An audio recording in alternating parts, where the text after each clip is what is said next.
Wow. Hi, everybody.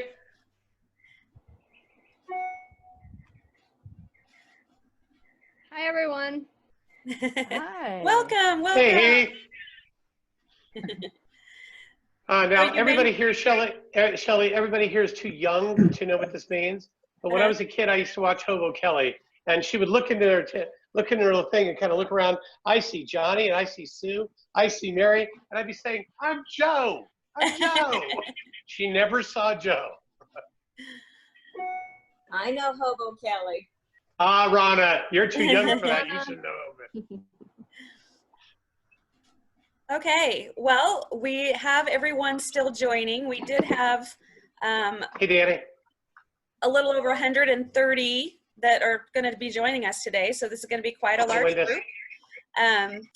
If you haven't been on a large Zoom call like this before, just to let you know, you can see if you go over to the sides of your pages, there's a little arrow, and you can scroll over and look at the different pages of people. So right now there's 3 pages of people that you can see, so you can scroll around. I see Holly's name, but I don't see Holly. What is that all about? Holly hasn't turned on her camera. Oh, that's so not There Holly. she is. Oh, that was not a very nice face. Hold on, I missed her. Hold on. Hi, Holly. I still have. Oh, there she. Thank you, my dear. Yes, I know. And the thing is, Holly knows she can do that to me. Thank you, everyone, for joining us today. I want to go ahead and I know people are still joining. I want to go ahead and start talking about logistics just a little bit and introductions so that we can stay on time. I know there's going to be lots and lots of questions. Hey, Ron. If you will, please keep yourselves muted throughout. We've automatically muted everyone as they came in. You'll notice you do have the ability to unmute yourself if you so need to. We would ask, though, that you raise your hand. There's a little button at the bottom that allows you to raise your hand if you would like to ask a question, and we'll call on you. And that way we'll try to have some order to this. We are going to do a presentation. Yes? Shelley, that's in the participants. So at the bottom, there's a participants window. If you click on that at the bottom, that's where the raise your hand link is. Thanks, Melissa. Unless you're just an iPad user, then it's up top. Yeah, it depends, Like me. depends on where depends on where you are. The other thing I was going to say, you can always type in the chat box as well if you have a question, and we'll try to address them there. We're going to do about 30 minutes worth of presentation. We'll do some quick introductions about the Exit Planning Institute and Melissa and Joe, and we'll introduce our 2 panelists and speakers for today, Jeff Fields and Randy Rose. Wave, guys, Jeff and Randy. Oh, not me. I'm Shelley, by the way. My name is not CR102 or CP30 or whatever it is. My name is Shelley Lightfoot. And we have Taz up in the corner next to me. Taz is co-hosting with myself, and we'll get to all the questions as fast as we can and try and make this as orderly as possible. We will allow for questions between each section. So Randy will talk for a couple of minutes. We'll take a couple of questions. We'll let Jeff talk for a couple minutes. We'll open up for questions and so on. And that way we can get some questions in between. And then we'll have a question and answer period at the end for hopefully, a good 20 minutes or so. That sound good? That's great, Shell. Thank you. Does everybody have their wine? Cheers. Cheers. Cheers. Cheers. All right, I'm going to go ahead and share my screen. Wait a minute. I love Kathy's thermos full of wine. All right. Okay, everyone should be able to see my screen. This is the welcome page. And so this event is being put on by the Exit Planning Institute, all 3 chapters in Southern California. So there's a chapter in Los Angeles, Orange County, and San Diego. And who you see on the screen here is Melissa Silverman, who's the chapter president in LA. very successful chapter. It has been around, gosh, Melissa, how long? About 5 years? We're Maybe? going on 5 years, yeah. 4 or 5 years? We're in 5 years. Yeah. And Joe Strazzeri, who is the chapter president for both Orange County and San Diego. Obviously, this is not limited to just Southern California, but it's these 3 chapters who are hosting this program today. So I'm going to go ahead then and turn it over to Joe and Melissa and let them do some introductions, and we'll let Jeff and Randy get started. So my business partner, Melissa Silverman, is a valuation expert and an attorney on her own right. She owns Avenue M Advisors, and she's one of the 5 partners of Founders Group. Melissa and I have been working together off and on for how many years, Melissa? At least a dozen, over a dozen. Over a dozen years. I originally found Melissa as an estate planning attorney. Back up one, Shelley. When I was as an attorney doing tax work and estate planning, I was looking for valuations for limited partnership interest as we were gifting to generations and under buy-sell agreements. After working with her for years that way, we bumped into each other as we were both approaching exit planning, and Melissa had hidden something from me for years. She intentionally hid from me that a great valuation expert would create a punch list or a list of what a business owner needed to do to de-risk their business and have it be worth more for sale or have it be more stable. And being a former general contractor, I was looking for a punch list. So we were lucky enough to talk through it and then partner up along with Jeff Cates, Steve Mancini, and Shelley Lightfoot. So Melissa, thanks for, I'm glad we're doing this together. Thanks, Joe. I am too. I'll talk about you in just a moment, but No. I just want to welcome everybody, and I want to just talk for a moment about how we got here, because you know, as Shelley said, the Greater Los Angeles Exit Planning Institute chapter has been around now for about 5 years, and for the last 4 years, we have done, with the help of Orange County, and with the help of Southern California Institute, and with the help of the Exit Planning Institute, we have been able every year to put on a successful business owner roundtable event. We've had, you know, anywhere from 50 to over 100 business owners that have attended every year. And we've been able to educate on exit planning, succession planning, what you should be thinking about as you're looking to transition with your business. We're in very unusual times this year, and we're not going to be able to get together and have one of these events. And so the 3 chapters came together and said, what can we do to be able to help business owners right now in the times that we're in? How can we help? And so very quickly, and I mean very quickly, this is like a month worth of time, we put all of our heads together and we said, let's put together this virtual ongoing business series. Of course, it has to be a happy hour because we don't do anything without drinks, where we can bring in experts and have the experts speak with you about, you know, very relevant, timely, and current topics to help business owners navigate their way through the times that we're in right now so that we can get back to more normal times. So that's what this is all about. I know Shelley's going to talk more about what our schedule is and what's going to be happening. So I just wanted to welcome everybody and say thank you very much for attending today. This is just the first of a series of different types of business owner events that we're going to be holding throughout the year this year. So we hope that you will continue to join us as we try and put on different types of events to help business owners through the times that we're in right now. So with that, I'm going to turn it over to Joe. But before I turn it over to Joe, I'm going to just say Joe is this magnanimous, I'm probably not saying that right, but he's just this force to be reckoned with. He is truly an amazing tax attorney, a trust and estates attorney. I'm not sure that there's anything that he doesn't know about business succession planning, transactions. He's just a wealth of information. And I'm very, very happy, lucky, and very I'm very pleased to be a partner with Joe and Shelley and Jeff and Steve in the Founders Group. So with that, Joe, and I know you're going to talk about the other companies, so I'm going to let you take it over, but it's all yours. Big hugs back to you, dear. And Melissa and I want to thank all of our the chapter leaderships. The 3 different chapters boards got together. Some people on each one of those boards, 2 or 3, volunteered to put together. Thank you all. So for us, Care to Know Planning is our platform site at www.caretoknow.info. Southern California Institute, who's helping put this on, is a thought leader community, put on about 250 programs a year for education, resources, advice, and introductions to advisors. Rosario Mancini helps affluent families and business owners both get the highly relevant matters and resolve messes, what we're best known for, in the areas of integrated tax and estate, as well as business succession and family governance.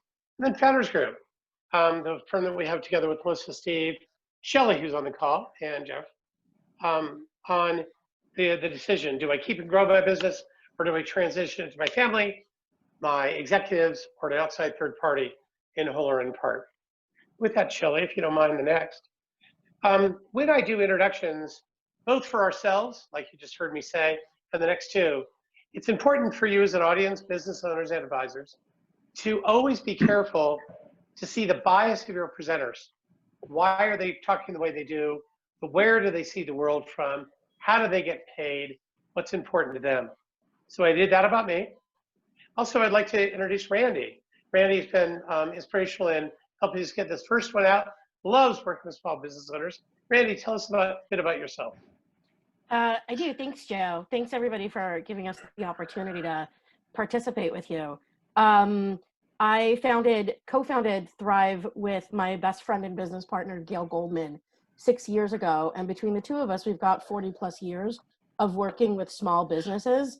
And that really is our wheelhouse. We love businesses that don't yet need somebody who is an in-house bookkeeping company. We are able to be really help them systematize and educate the owner in their information, because our experience of small business owners is they're very happy to do what they're good at, and they don't find that their wheelhouse is the numbers.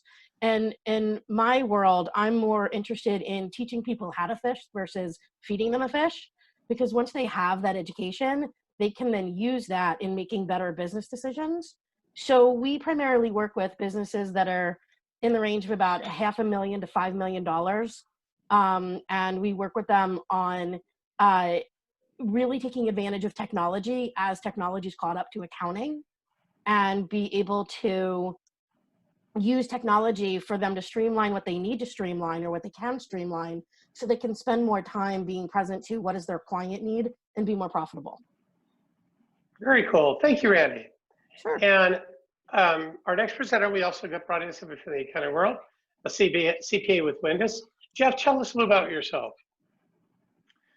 Yeah, thanks for having me, Joe, and Shelley and Melissa. Appreciate being here today and talking with you.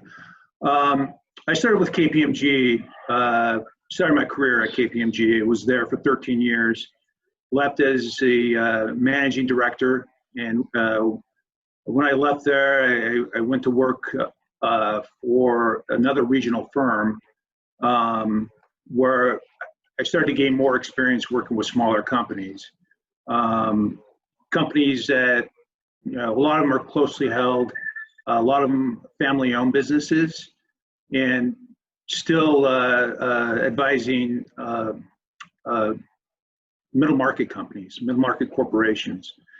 So I was with that firm for 3 years, and I joined Wines about 9.5 years ago, where I continued that focus in terms of working with small companies, family-owned businesses, in terms of helping them meet their goals, help them grow and meet their objectives by minimizing their income tax liabilities, and also for being a resource to them to help them navigate the issues that they face on a daily basis, such as the payroll protection program, which in the last few months I've spent a good deal of my time working with companies to navigate through that.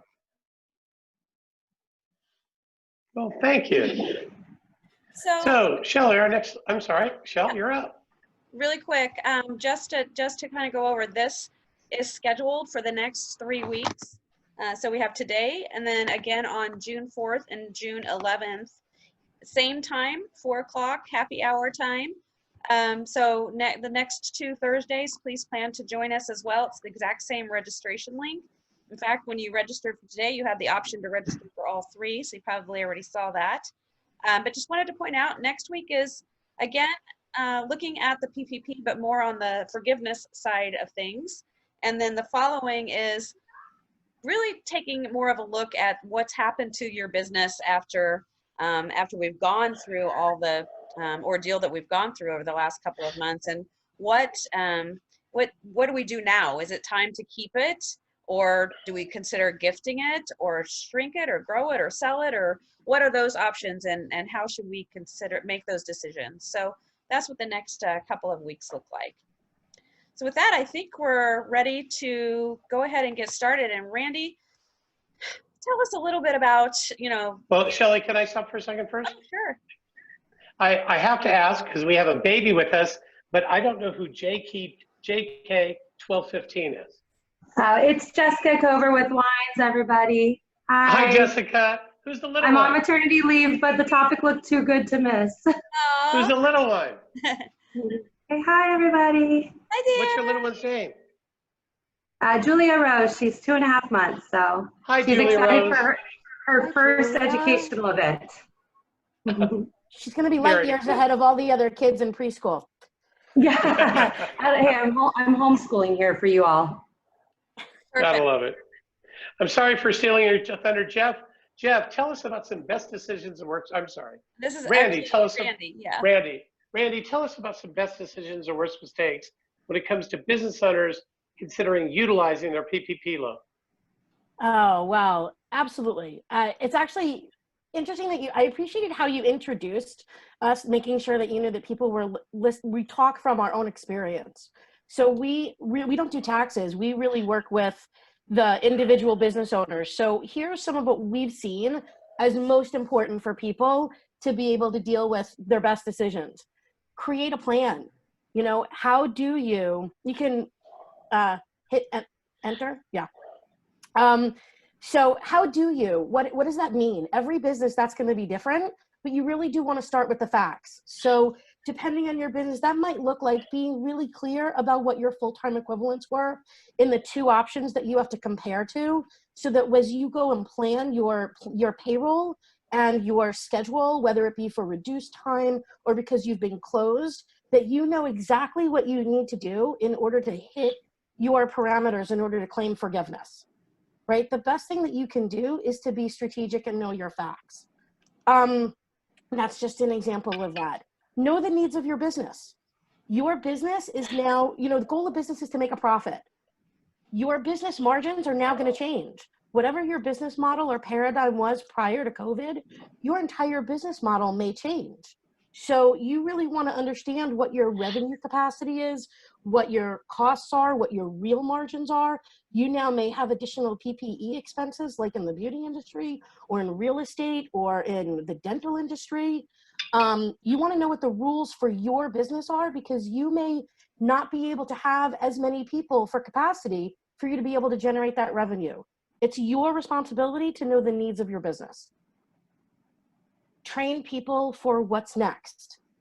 I can't emphasize this enough. As you've had downtime, you want to take a look at all of those things that you might have wanted to train your people in, but you never had the time for. Now that you have the PPP and your revenue generating capacity might be reduced while you ramp up, you want to make sure that you take the opportunity to take a look at, are there new services or offerings that you can provide to your current clients? Are there new markets that you're able to go into that you have an easy segue for? There's a ton of virtual trainings available that you can work with. And the next best decision that I would say would be, this is your opportunity to pivot. You have an opportunity to reestablish the culture of your business. You get to include your team on this. You can get to keep those people that are aligned with what your future and culture is that you're creating. And pardon me for saying this, you can get rid of the dead wood if you have any. For those of you that, you know, may not have loved everybody that you had prior to COVID, here's an opportunity for you to actually really reassess your business, because you have a brand new business. The rules of the game have now completely changed, and you want to make sure that when you hit the ball, you run to first with the new rules of the game and you don't run to third. So an example of that, I want to do a case study with you. Very many industries are different. Some were impacted greater than others inside of dealing with COVID. The beauty industry is one of those industries that required an extraordinarily fast pivot because their entire model changed. They have zero, I mean, you're dealing with an industry that's got no revenue. They weren't able to sell, their doors were closed, and here they still have all of their expenses. So what did they do? So some of what they did was they started to generate, I'm just going to nod to go on to the next bullet, okay? They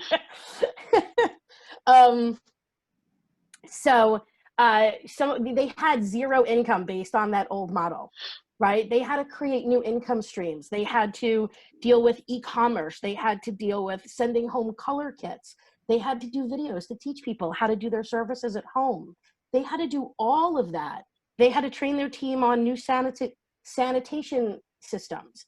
They had to, again, were there opportunities? So what I've seen in the 50 to 100 beauty industry businesses that we deal with on a national level, they have all been, and they've also been a really great community where it hasn't been a one-up one another. It's, hey, this is what I've done.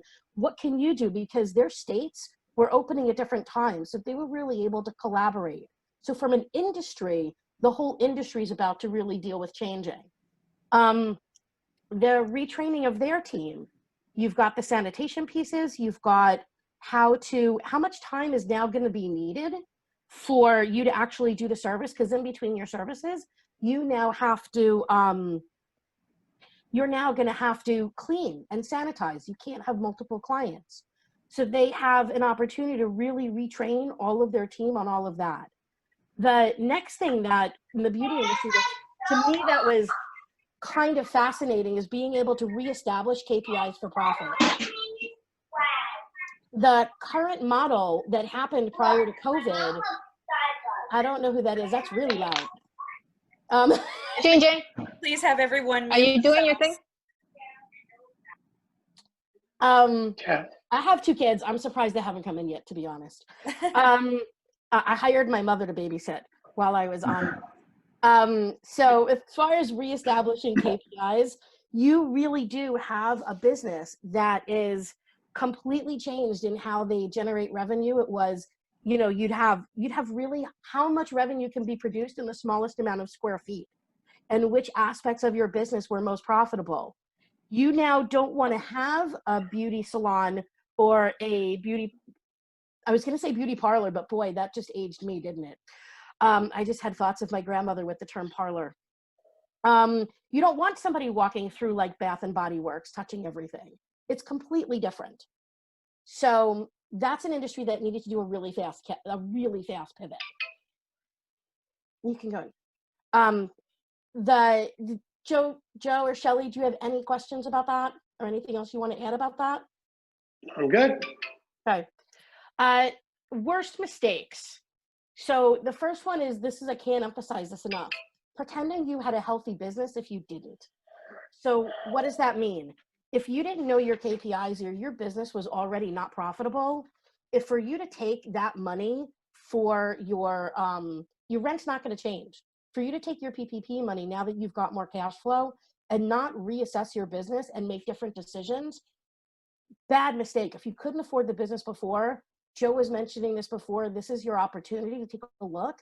Is it, what is the future of your business? You actually have an opportunity for you to step down and take a look, step back and see what that looks like. Assuming your business is going to go back to normal, living in hope.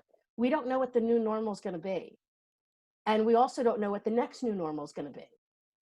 So you really do want to deal with what is today, and you can project what's behind door number 1, door number 2, and door number 3, and be prepared for as much as you can. But to think that it's going to go back to normal is not a realistic thing to do. One of the next worst mistakes is not knowing which expenses don't qualify for forgiveness. So again, ignorance is not an excuse. It's your responsibility to know what qualifies for forgiveness and what doesn't qualify for forgiveness. And I know that all of you are participating in webinars and whatnot, but it is so important for you to be really clear so that when you start dealing with the actual spending of the money and the tracking of the spending of the money, we've looked at the SBA form 3508, and really you are going to have to provide the documentation for all of your spending. It is going to be required. So you want to make sure that you're really clear knowing which expenses don't qualify for forgiveness. Here's another really worse mistake. Hiring everyone back because you think you should. Just because you as an owner might feel bad that you have to let somebody go, again, the purpose of being in business is to make a profit. The person who doesn't get paid is you. You are not profitable and you don't have your margins handled. Ignoring your customers' changing needs. This is an opportunity for you to really get into your customer's world and see what your customer needs. Because if your customer, if you really get clear what your customers, knowing your customer's needs is what's going to determine and help you dictate, do I have additional services or offerings I can offer? Are there additional markets that I can move into? And you can hear that really not from what you think people need, but from asking the questions, the customers directly.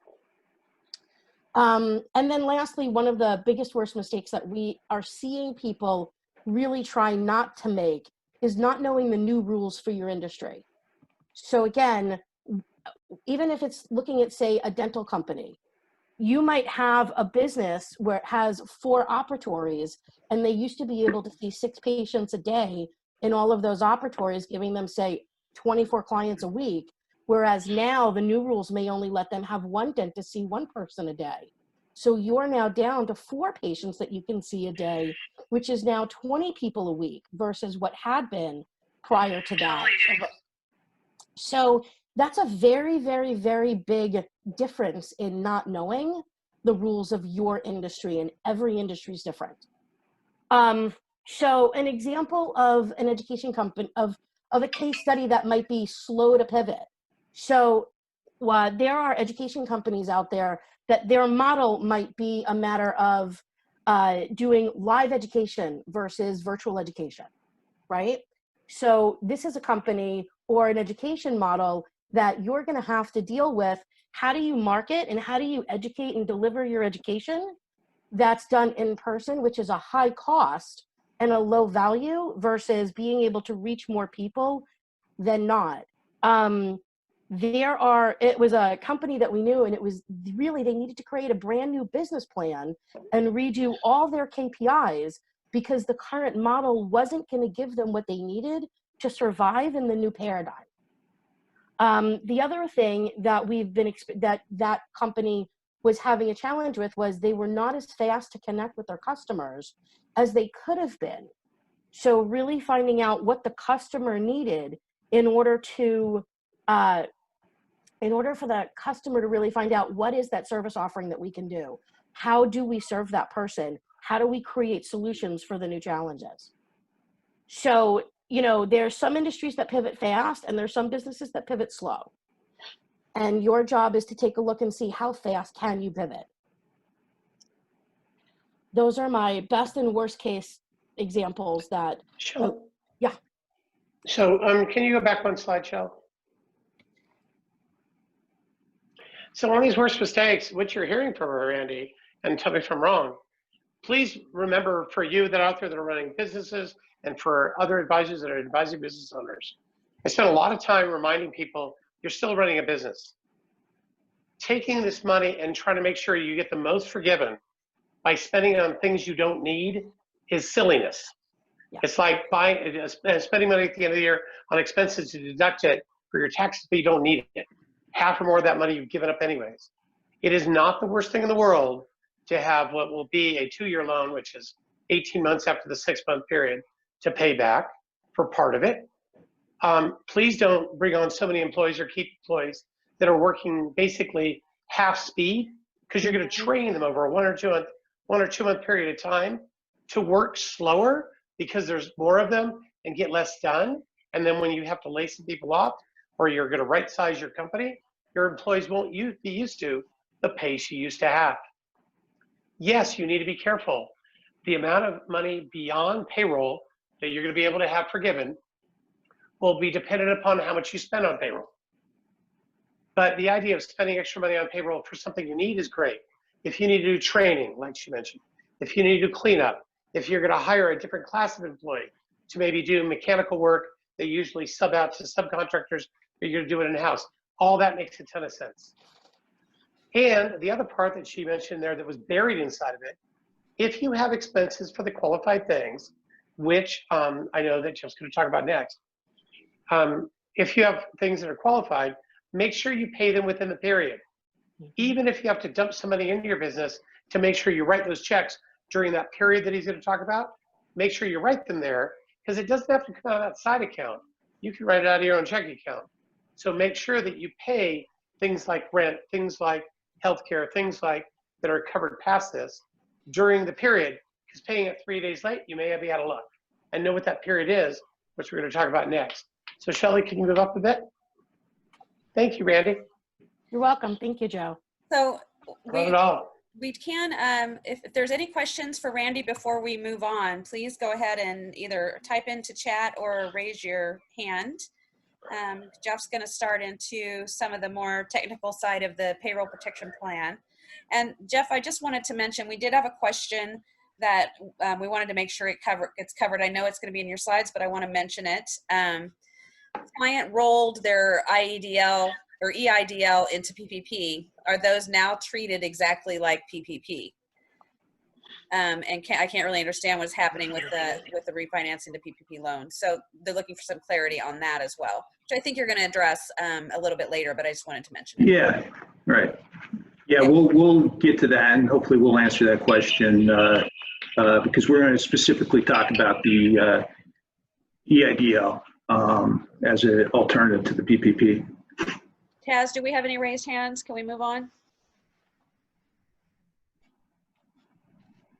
Cool, let's move on. So I think Jeff, we're good to go.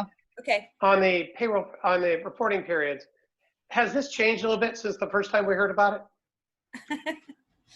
Yeah, a little bit. There's been some, I mean, the key thing to know is just this PPP, this program has been constantly evolving and changing, and there's legislation that's being bantered around in DC right now that looks like it's going to be forthcoming to provide some more changes.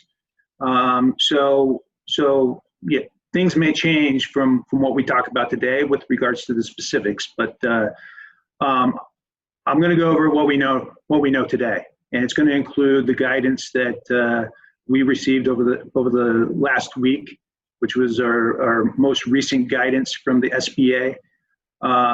First, I want to go over the covered periods. There's two specific covered periods. If you look at the statute of the CARES Act, and a few of my clients had confusion on this, so I think it's important to cover it, just to talk about them. The first one is in section 1102 of the statute, and that just covers the general parameters of PPP, and that defines the covered period as being between February 15th and June 30th of this year.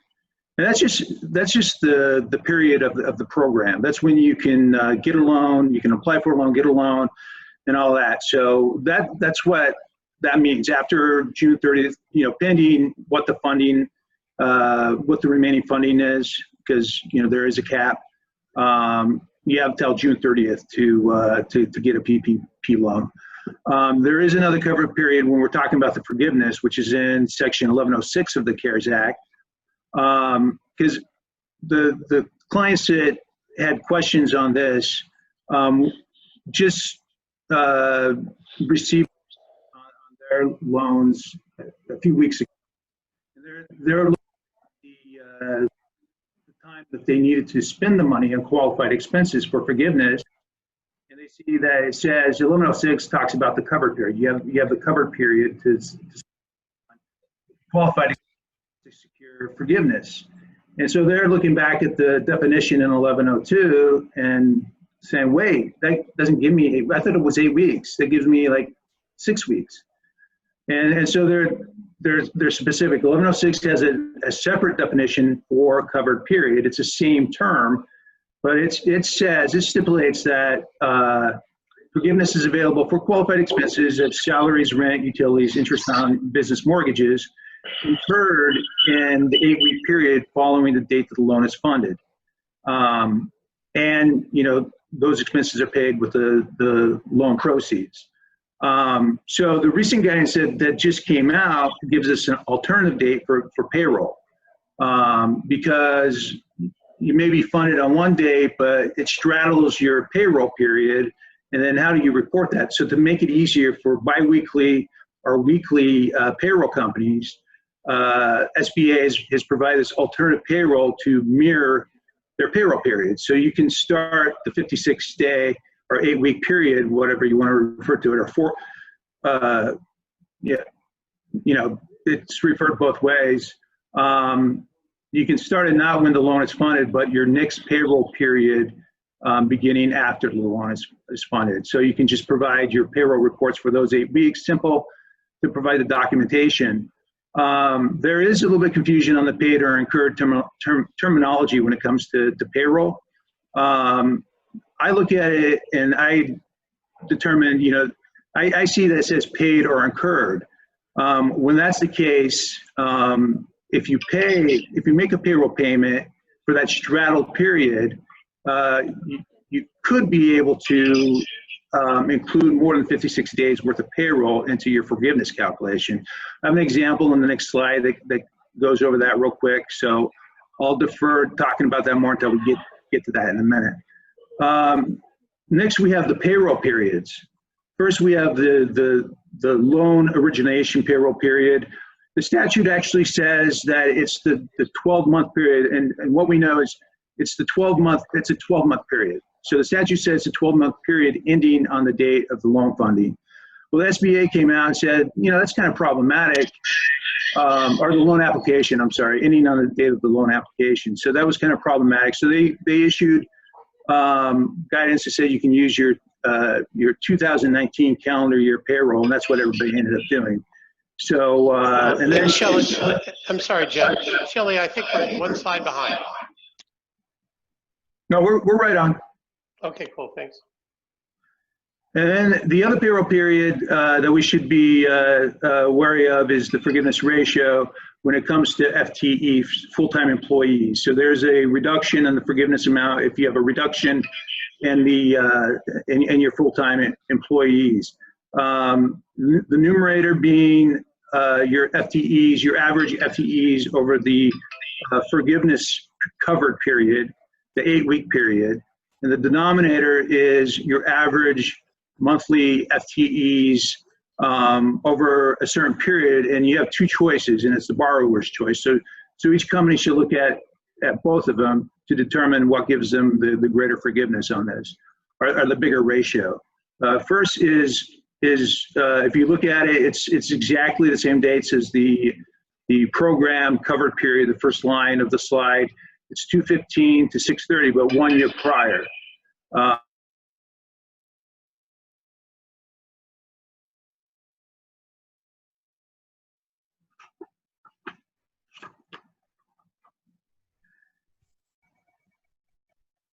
Okay, I got a message that said I was muted for a second, so that's why I paused.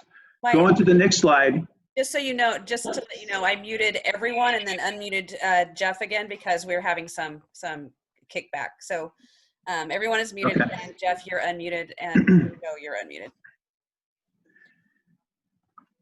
The next slide kind of details an example of the payroll covered period that I was talking about, where you have a payroll period that doesn't sync with your forgiveness period. And if you apply the paid, I mean the paid or incurred concept,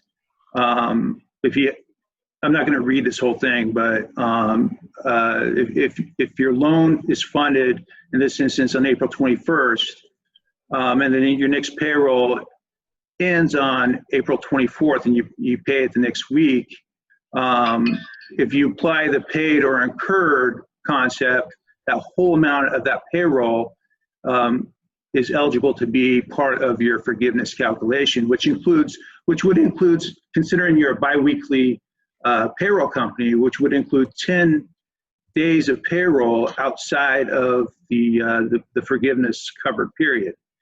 It doesn't grant the same generosity or the same wording in the guidance for the tail end of the forgiveness period, where it says that if you pay your payroll for the dates that are in the end of your forgiveness period, you can include them, but they have to be incurred. Even though you pay them after the forgiveness period, you can still include them in your forgiveness calculation.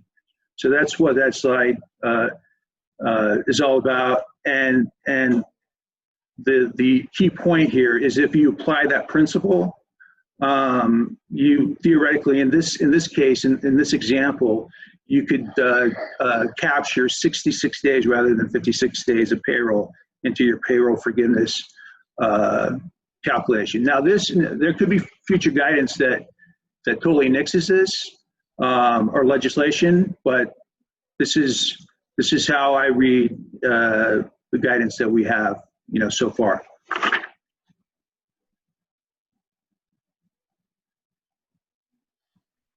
Cool. Any questions or? Yeah, we have a couple of questions. Hang on one second. Can you define how many hours a FTE has to work? Yeah, that's a good question. I didn't cover it in my slide because we're focusing on periods, but I can answer that. It's 40 hours. An FTE is 40 hours, which is contrary to what everybody was thinking before this guidance came out this last week, and the guidance just came out this last week, so we didn't know before then. Everybody was speculating that it was going to be consistent with the Affordable Care Act that uses 30 hours, but not the case. It uses 40 hours to be a FTE.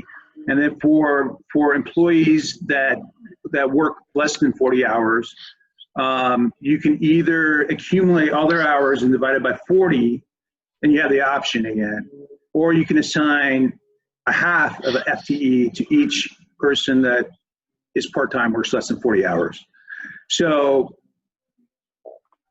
I guess the point there is that if you cut if people are working 30 hours and you cut them back down to 20 or, half time, 15 hours even, you probably would be better off assigning the 0.5 to them, because then that employee, there is no decrease in the FTE related to that employee because they're going from a 0.5 to a 0.5. But if they're going from 30 hours to 15, that could have a more detrimental effect on the forgiveness calculation. So it really should be looked at both ways. And you can't cherry pick employees for this purpose. You have to kind of apply, one rule or the other, kind of globally among your entire employee base. So, and Jeff, Thanks, Jeff. Along that line, does it apply to 1099 or only W-2? Applies only to W-2s. Okay. So I was thinking. All right, I think that's it. So let's go to our next one. This is the copy of the loan forgiveness application that was issued by the SBA. There's just a few things that I want to point out on this. The top part just has some information on the amount of your PPP loan, number of employees. It does have the EIDL advance amount. That doesn't factor into the forgiveness calculation if you follow the form down. And the reason for that is because it's unclear whether this advance that you receive up to $10,000 will reduce the amount of your forgiveness or not. So in the instructions, the SBA indicates that they're asking for it in case they need to reduce the forgiveness amount by that up to $10,000 amount. Payroll schedule, and then there's that alternative payroll period if you want to use that. the box to check if your PPPs are greater than 2 million. You might ask, why have that box if you're showing your PPP loan amount up, up towards the top. And the reason for that is because of the affiliate rules. Each company can apply and get their own PPP, but it has to be looked at from a global basis if you have related entities. And so you have to aggregate the total amount of the loans to determine if you exceed the $2 million threshold, which is important, which we'll get to in the next slide. And then you have the forgiveness calculation. You have the qualified expenses that you incurred during the forgiveness period. You have your adjustments for the FTE ratio and for the salary reduction, which we didn't go over. But that's something that you have to look at. It's beyond the scope, and I think it's something you probably address next week. And then there's the 75% requirement. So, which the guidance that came out is more forgiving, excuse the pun, than people thought. A lot of people thought that was a cliff, but what the guidance indicates and what the form indicates is that if you spend less than 75% of the PPP funds on payroll, then that difference, say you spend 65 of it on payroll, that 10% difference is, cannot be forgiven. But it all works into this overall lesser of calculation to determine the actual forgiveness. Perfect. All right. About potential audits.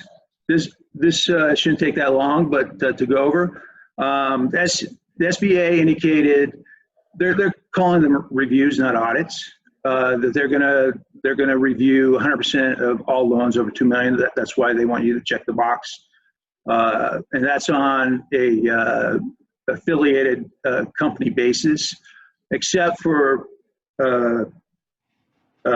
hospitality companies, which are exempt from the affiliation requirement. And then they just say other loans will be reviewed, less than that as appropriate. They didn't indicate, as other agencies like the IRS or the FTB, they don't indicate what triggers a review, what's going to trigger a review, or but they have the right to review other SBA applications as well as the forgiveness application. And they're not going to start these reviews until potentially after the forgiveness application has been received and determined by the bank. Now, this whole necessity issue became a big deal in the past 3 or 4 weeks because there were companies that actually, technically qualified to get the PPP funding that maybe didn't need them. The application for the 3P, I call it 3P sometimes, the 3P loans, it has a certification on it that says current economic uncertainty makes this loan request necessary to support my business operations. And so there's this whole issue that if you didn't need it and you actually got it, like, the Laker issue, the Lakers got it because they have less than 500 employees. And so they applied for it and they got it under the terms, but it became a PR kind of issue for them. And so they paid it back. So the SBA allowed companies that received the money that really didn't have a necessity to pay it back and not have to worry about other repercussions. Because in the applications, there's warnings of these huge penalties and imprisonment, and so it's really, if you read through the language of the application, it's really concerning. So the SBA ultimately came out with some guidance that says that provides a $2 million safe harbor, that if a loan is under $2 million, they're going to deem that the borrower has met the necessity requirement, because those loans are going to have gone to smaller companies that it's going to, the SBA is willing to assume that they don't have a lot of other avenues in which to get funding to navigate through this, this crisis. For loans in excess of 2 million, the SBA has already indicated that they're going to review all of these loans. So one of the things that they're going to look at is the necessity requirement. So as part of documentations that companies should maintain and keep is documentations that supports that they have a need, for this funding, like cash flow forecasts and those types of things. I have a client that's a fast food franchisee, holds over 100 of them. He initially saw revenues drop by 50%, the initial stages of this, and he's like, holy crap, what am I going to do? I'm going to apply for the PPP funding, which he did, and he got the money. But since then, his revenues have incrementally increased to where year over year right now, he's about equivalent. So he's like, if this continues, I probably don't need this money. So that the SBA is indicating for this, if they determine on their review that the necessity requirement or certification was not met, they're going to give the company the ability to pay the money back and not be, and if they pay it back, they won't be subject to any fines or they won't refer them to any other government agencies for now, Jeff, I know we're going to move on a little bit, but that's a test as of the day they signed it. So that business owner that was facing that economic reality the day he signed it qualified that day. If he innovated, if the world changed, if a month later or 2 weeks later his business got better, he's not going to be required to give it back. It's a test as of the date of signing. So for the business owner that got this, that knew that they signed new contracts for PPE equipment, they were going to get paid more, that one's in trouble. But for the one who innovated or did better a month later, they're not in trouble for having signed that date, right? Yeah, that's correct. And as an example of my client, franchisee, he had a major issue initially from the outlook when he applied for the loan and he got it. He put together, him and his team put together a cash flow analysis going forward for 2-3 years. I reviewed them and it looked pretty dire, and they were reasonable. And so my advice to him is don't pay the funds back. To the extent that it's under $2 million, the SBA isn't going to look at this anyway. If it's over, the worst thing that's going to happen is they're going to require you to pay it back after their review, if Cool. they review it. So Jeff, thank you. Shelley, we're going to move on to back to Randy. And everybody, we realized we're going to go over a bit with questions in this, but we wanted to make sure that, go ahead to Randy's presentation, consequences of poor choices. So Randy. Now, Randy, we'll need Shelley to unmute you. Sorry, I forgot I was muted. For God, it should have worked so easy in my life that people could just mute me. Shelley would pay for that remote control. Absolutely. I have a couple of people who would want that too. So consequences of poor choices. So Shelley, you can put all of the bullets really up because we could go through this really quickly as we go through this. The reality is some of the biggest consequences of poor choices are going to be don't overextend your business. If your business can't afford, like really know your business model. If you really know what your business is able to do, really know your profit margins. Make sure that when you're taking debt on, that it's debt that's responsible. I've seen some people use their PPP loan because it as a way to refinance other debt as more expensive debt, which might have been a smart thing to do. But if you don't have debt, I've seen people give it back because they just didn't want to take on debt and they didn't need the excess funds just to have, as Joe would say, dry powder. You really want to know what the end goal of your business is. The end goal of your business may have changed due to COVID. Your priorities may have changed due to COVID. Make sure that you really are looking at your business as a brand new business, and so that you can create a brand new strategic plan, a brand new business plan, a brand new exit strategy, and know what you need to do to get from year one to where you are today to where you want to get to in your end goal 1, 3, and 5 years from now. be really clear what the cost of the PPP funds are and the other financing if it's not forgiven.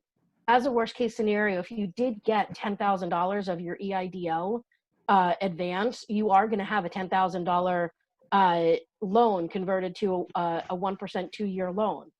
Be really clear, it's most likely that you're not going to be able to get that forgiven.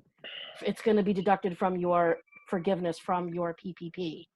So Randy, Yeah. what you're saying is, if I got the EDL because it was an emergency loan up to the 10,000, if I just got that, I'm good. It's a grant. But if I Correct. also applied for PPP and I got this loan, whatever I'm going to be forgiven, they're going to take that 10,000 off of that forgiveness. That's exactly what I'm saying. So if you only got the EIDL grant, that is the only true free money in all of this. And that legitimately was free money that didn't have to be paid back. If you did get the PPP after getting your EIDL advance up to the $10,000, whatever that EIDL grant is, will wind up being unforgiven of your PPP, no matter how good you are with your spending. And so that amount will get converted to the 1% 2-year loan paid out over the 18 months, the way it's currently laid out. You know, you have an opportunity not to hire people back who don't share your vision and that you might not like. Remember, I mentioned Deadwood earlier. This is your chance to really have the business that you want. And the last piece, and I can't emphasize this Can you enough. call Carrie? She probably needs to have you turn the alarm off. This is really where it's so important for you to communicate. Yeah. For you to communicate with your CPA, your tax preparer, your financial planner. There, you know, the CARES Act is way bigger than just the PPP funds. The PPP funds are $349 billion of a $2.2 trillion plan, stimulus package. There are many, many other pieces, and Jeff's going to go over a couple of them in the next few minutes. There were many other pieces that were involved. Know all of the rules, know all of the pieces, have the conversations with the people that know the information so that they can give you the proper guidance before you take action that may wind up biting you in the butt. Thanks, Randy. I like the bite me in the butt part. I told you, you can take the girl out of Brooklyn. Oh, I like that part. Still got to introduce you to one of our good friends, Lori. So Jeff, bring us home. What in the world is EIDL and ERC? It's the first one is the economic injury disaster loan. It's an option to the PPP. It was available prior to the PPP program coming out. So a lot of people applied for and got those loans before they got a PPP loan. And in a lot of cases, you had the ability to, and I guess you still do, to refinance the EIDL into your PPP. And when you do, I know we had a question on this. The terms of the PPP override the terms of the EIDL. So, you follow the PPP with regards to the loan that you get out of that program. Not to spend a lot of time on it, but it's up to $2 million. It's available through this year for the COVID-19 disaster that's been declared. Up to a 30-year term, which is different than the PPP, obviously, and the rate's higher a little bit. No personal guarantee up to $200,000.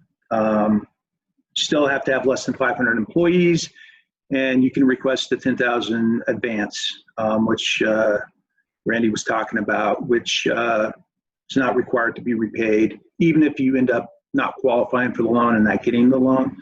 And then your forgiveness on a PPP is probably going to be reduced by the amount of that advance, since it's already forgiven money that you have received. And that advance is supposed to be forwarded to you or wired to you within 3 days of your application. So it's a pretty quick turnaround.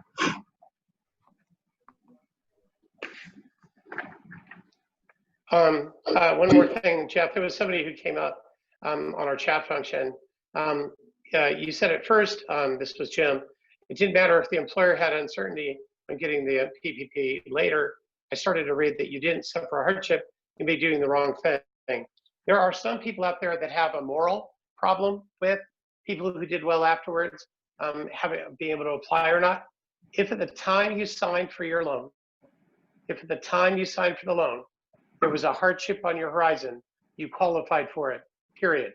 If you innovated later, if your business turned around later, if something else happened better, you're still okay. It's going to be questionable for those people that are going to claim that they saw an economic downturn when there wasn't, like the client that I said had already signed contracts for bigger amounts. But Jeff was really clear for his client that saw the fast food, that saw the economic downturn, talked to his accountant, said, oh my God, what's going to happen? They've documented it. And 2 weeks after they got the loan or 4 weeks afterwards, they innovated, they did better. They're not in trouble, that they're still going to be able to get forgiven under the same rules. Jeff, I'm sorry, please. And Joe, the key thing that you said there is documentation. They're not going to take you at your word. You need to have the documentation to show that you had a significant decline in your business, that your circumstances were looking pretty dire, and it looked like you needed cash infusion in order to keep your business operating and to keep paying your employees. Right. So that's the whole purpose of the listen to what Jeff just said. If because of what was happening, it looked like you were going to have to fire employees, that's what we were trying to protect. If you're a public company that has access to other funds from parent companies or through large lines, they have questions about whether that's right or wrong. If you were a smaller business that had access to a line, they've told us you don't have to worry about that. It's where you're going to have to lay people off. They were trying to avoid it. So I'm sorry for interrupting, Jeff. Please continue. No worries. Good point. The last thing I want to cover is the ERC, the Employee Retention Credit, and it's an incentive to maintain your employees or keep them on during this period, and it's available through the rest of the year, and it's determined on a quarterly basis. Essentially, it's 50% of your qualified wages, up to $10,000 per employee. So the maximum amount is $5,000 of credit per employee. As we know, a credit is a dollar for dollar reduction in tax as opposed to a deduction. So that can add up if you have a number of employees. The key thing to know is this is not an income tax credit. It's a credit against your employer portion of your FICA taxes. So you claim it on your payroll tax returns. And you can't take it if you have received a PPP loan, or if you're taking the work opportunity credits. So you can't, in essence, double dip. So it's determined again on a quarterly basis. So and it started March 12th. So there's a very small part of the first quarter, and then it's available for second quarter, third quarter, and fourth quarter. I think we're going to see most companies take it in Q2, because if somebody makes $40,000, if an employee makes $40,000, the max is $10,000. So that's 1/4 of wages. You take the credit for that employee for that period of time, and then you can't take it for that employee for the rest of the year. So there's going to be a big credit in the second quarter, I think, and then it's going to go down for the third and fourth quarter significantly. And so Jeff, your third bullet of the top section, you can't take this credit and get a PPP loan or work opportunity credits. So if somebody got a PPP loan, this is off the table for them. Right. If they either didn't apply or they missed it, they're going to have this $10,000 per employee possibility, correct? Yeah, exactly. And not everybody can take this because there's a requirement. There's two tests. If you meet either one, then you're eligible to take this credit. The first is the furlough test. If a government agency requires a full or partial suspension of your business, then you qualify to take it. I think most businesses kind of, that I know, fall under that unless they're an essential business. And then there's the gross receipts test. If your gross receipts dropped 50% from the comparable period from last year, then you qualify to take this credit as well. So those are the requirements. So the last slide that I have goes over an example of this where you have 4 employees. You pay them $12,000 each in a quarter.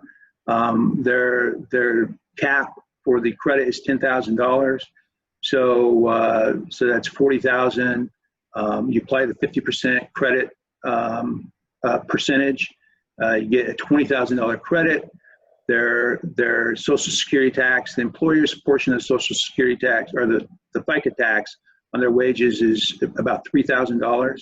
So the other important part of this is that it is refundable. So the credit exceeds your payroll taxes, the employer portion of your FICA for the quarter, then you get the money in a refund.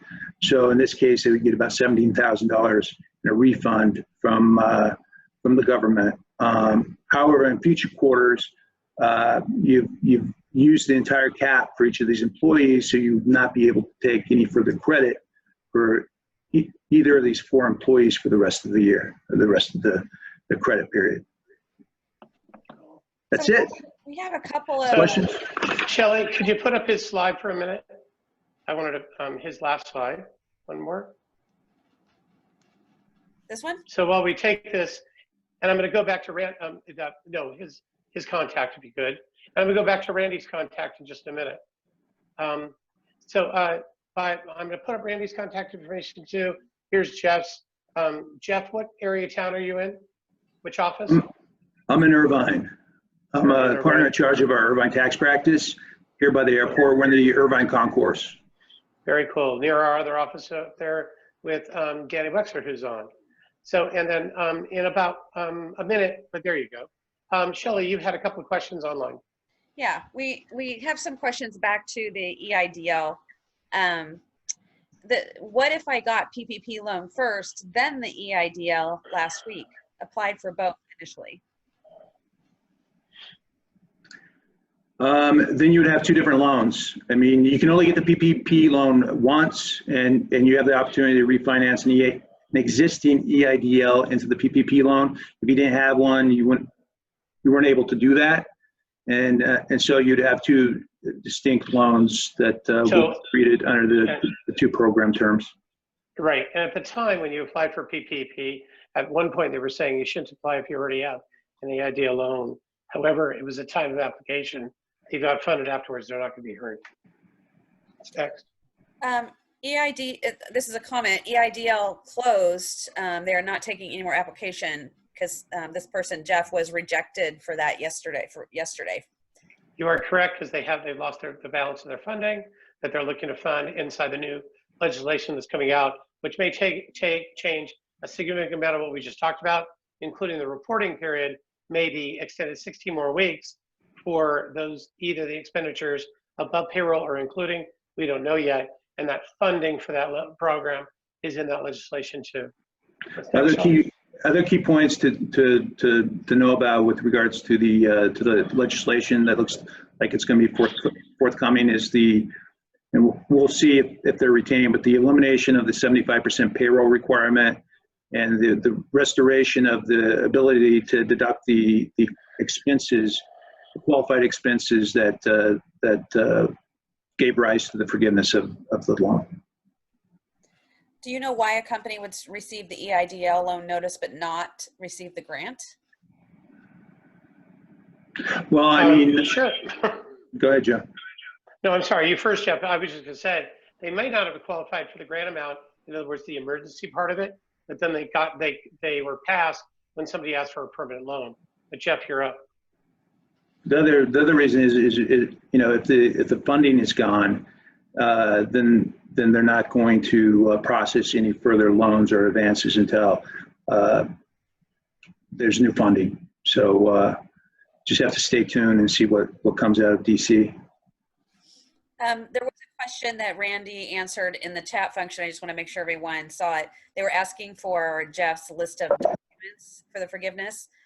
They are on page 11 of the SBA form 3508, and that's part of the form that we're going to send out to everyone that attended today as well. So you'll have that. Let's see. You addressed that one. Jeff Wilkinson had a couple questions. Can we unmute him real quick? Well, what are the questions? I'm sorry. Sure. Sure, go ahead. Jeff, can you hear us? Sorry, I hit the button. Hey, Jeff. Going back to the forgiveness of payroll and the timing you were talking about. So I can give you an exact example of my situation. I received my PPP on Friday.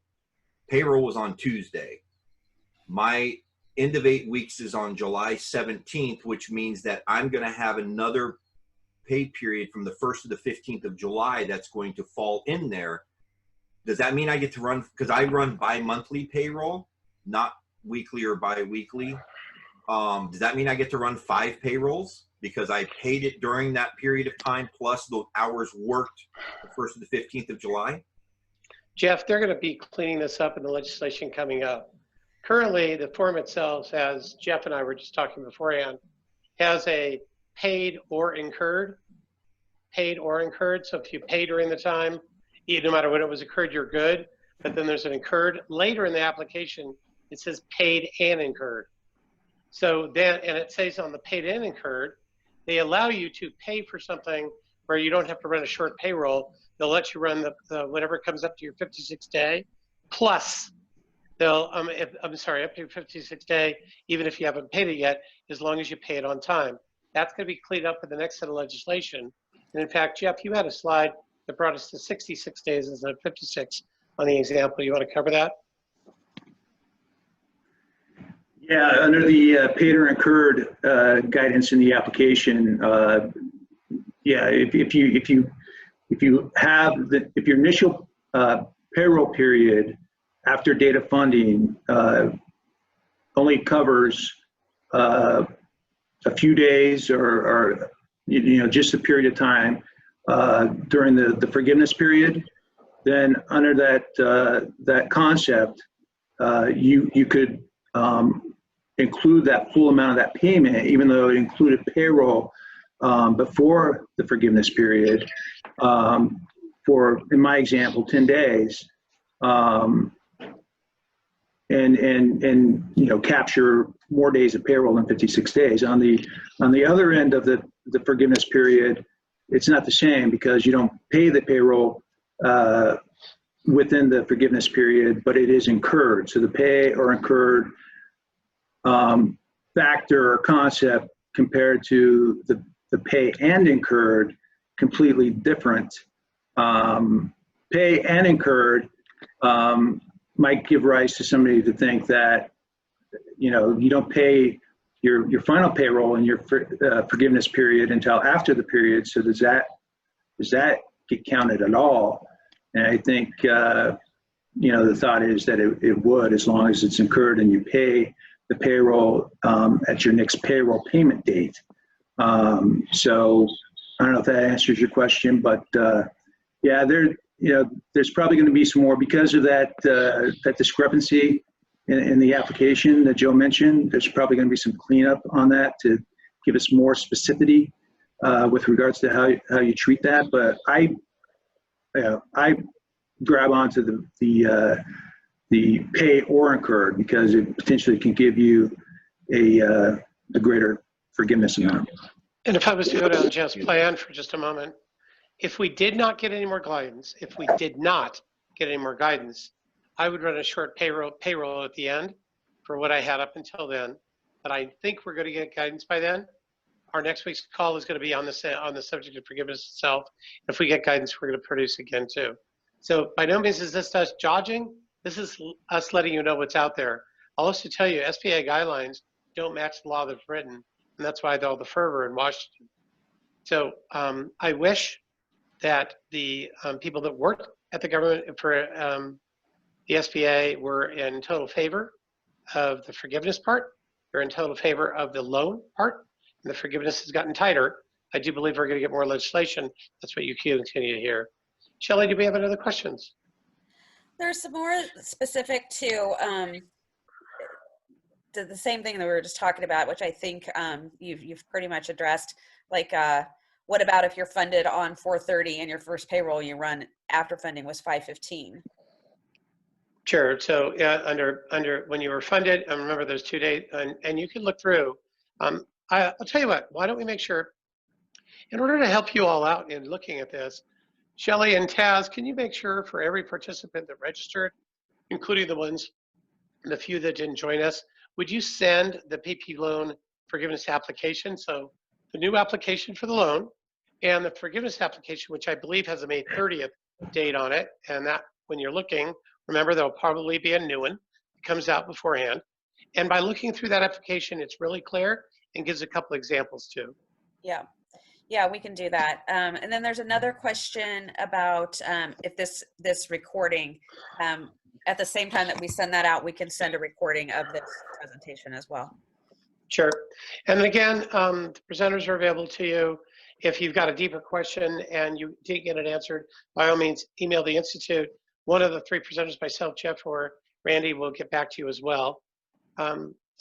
Randy, thank you very much for having said yes when we reached out to you through our friend Melissa, and Jeff through Melissa as well. Thank you for having said yes. Randy was through Windus. Oh, that's right, Windus. Thank you, Windus.